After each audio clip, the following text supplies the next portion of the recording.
There are moments in history when the world doesn't crumble loudly. It shifts quietly. And right now, something is happening. Something engineered. Something spiritual. And most people can't hear it. But if you can feel the heaviness, if you sense the fog, if you've ever wondered why everything suddenly feels wrong, stay with me, because what I'm about to show you is part of a pattern the world was never meant to notice. There are moments in history when the world does not change slowly. It shifts all at once. Not with an earthquake, not with a warhead, not with a headline, but with silence. A silence so subtle, so engineered, so intentional, that most people never hear it. But the watchers do. The spiritually awake do. The ones who still listen beneath the noise do. And that is where our story begins. Not with sound, but with absence, because the truth is being muted in real time. The great silencing didn't arrive with a lockdown, a law, or a proclamation.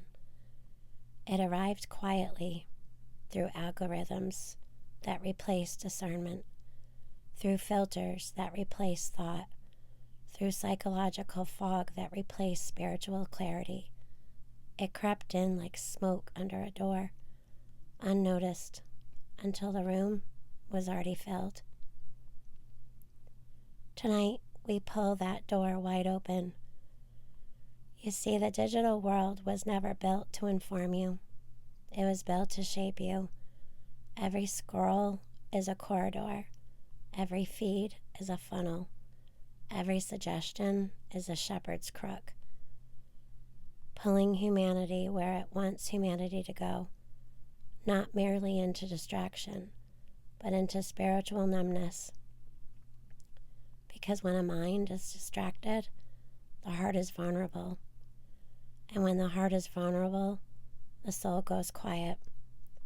That is the first phase of control.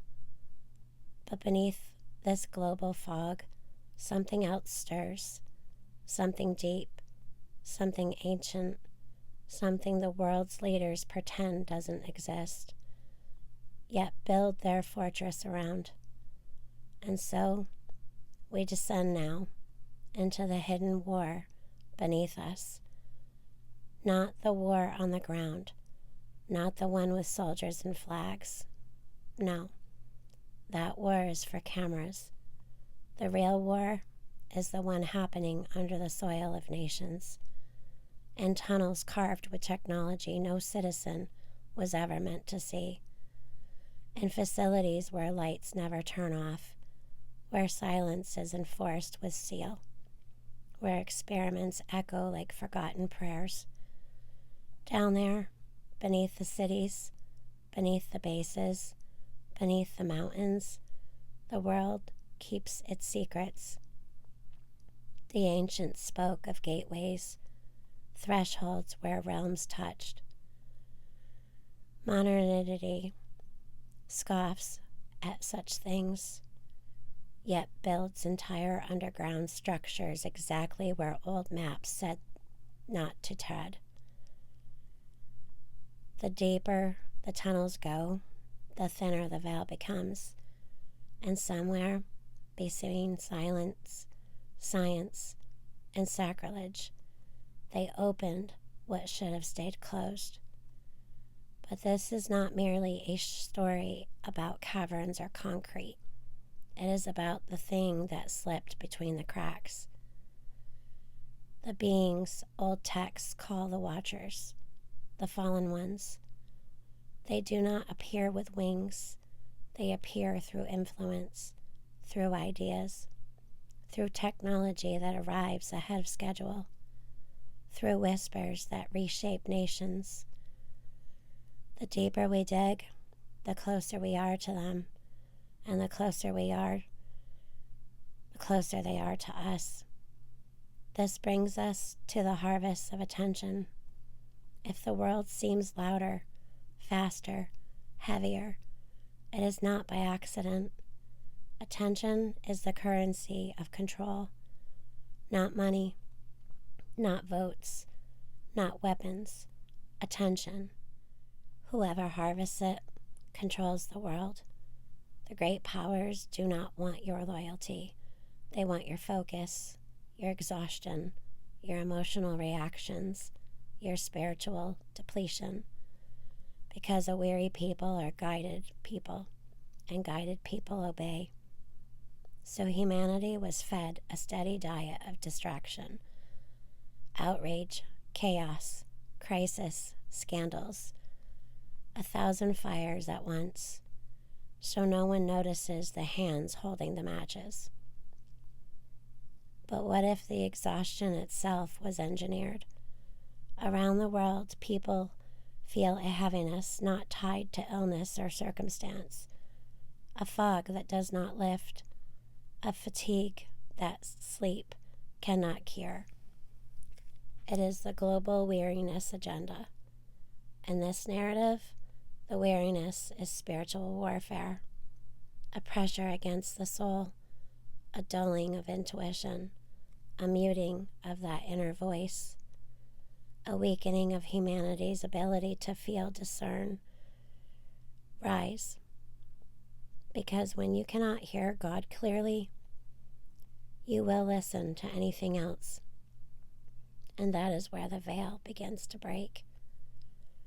For generations, the unseen realm lingered at the edges of the world, felt but not acknowledged, present but unnamed. But now, the veil is splintering.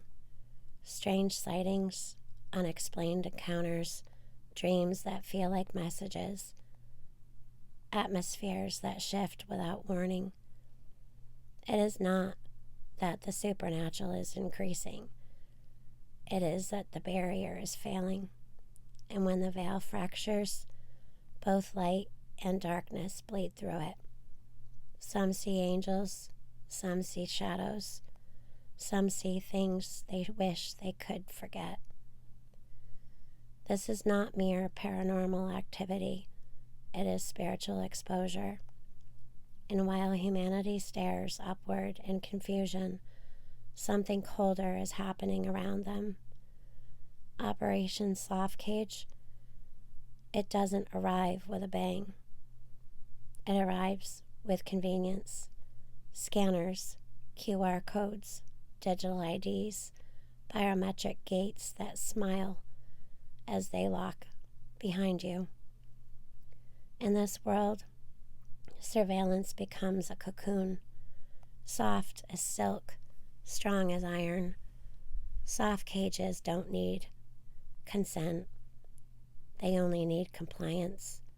And compliance is easy when a population is tired, distracted, spiritually dulled.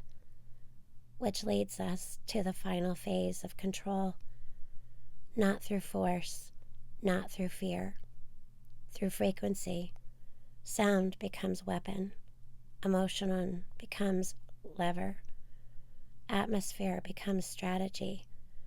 The air itself becomes a battlefield, not to destroy bodies, but to shape souls.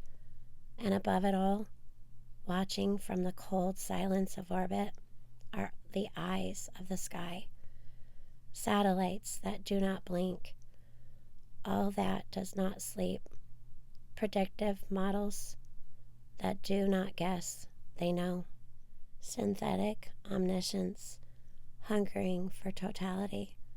Yet even here, in the fictional prophecy, the shadowed world, one truth stands unchanged. Darkness does not have the final word. Control does not have the final word. Because the true shepherd, the true watcher, the true king, still stands above every algorithm, every principality, every fallen power, every underground gate, every illusion of omniscience. His voice shatters every silence. His light blinds every shadow. His truth unmakes every lie.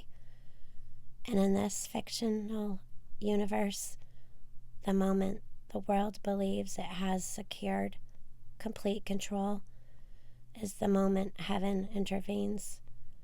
For no cage can contain a soul awakened. No system can resist a spirit restored. No darkness can extinguish a heart anchored in Christ. As long as one person sees the pattern, one person hears the whisper, one person resists the weariness, the final phase collapses before it completes. Because in the end, this is not a story about the rise of control, but the rise of discernment, the rise of awakening, the rise of those who refuse to bow to frequencies, cages, or watchers. And above all, the rise of the one who breaks every chain simply by speaking. You are awake. You are aware. You are protected. You are His. And when you stand, the world changes.